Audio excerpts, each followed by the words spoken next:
Helppous ja nopeus on nykyaikaa. Enää ei tarvitse rakentaa erillistä anturaa ja sokkelia, raudoittaa, eristää ja pinnoittaa niitä erikseen. Edistyksellisellä Soclex-perustusvalumuotilla syntyy sekä antura että sokkeli kertavalulla. Myös raudoitukset ja lämmön eristys ovat valmiina muotissa. Soclex-valmismuotteja käyttämällä rakentaja säästää aikaa ja rahaa. Riittävä eristys sekä perustuksessa että alapohjassa takaavat lämpimät lattiat ja säästävät energiaa.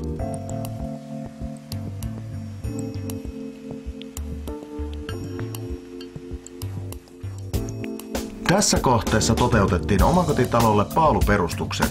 Muotit mitoitettiin ja valmistettiin kohdekohtaisen rakennesuunnitelman mukaisesti. Ensimmäisessä vaiheessa asennettiin paaluhatut, joiden päälle asennettiin perustusvalumuotit tiivistetyn ja tasatun sorakerroksen päälle.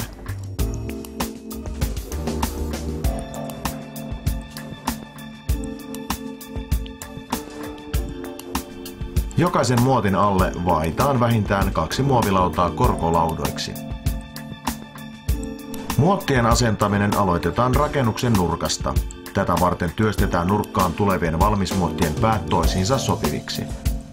Muotin teräkset taivutetaan metalliputken avulla kulman muotoon. Muotit liitetään yhteen pujottamalla muotin jatkosteräkset jo asennetun Soclex-muotin hakojen sisäpuolelle.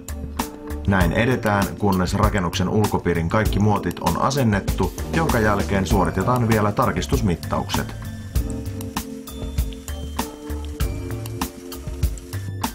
Seuraavaksi aloitetaan soratäyttö valmismuottien molemmin puolin.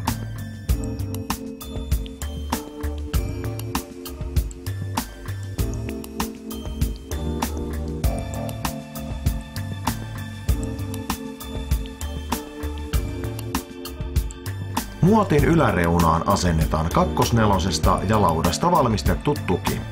Yli 1000 mm korkeat muotit vaativat lisätuennan. Betonointi tehdään vähintään 2 valukierrolla ja käyttäen betonipumppua.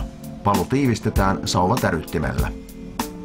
Pumppauksen ja tiivistyksen jälkeen valun yläpinta hierretään.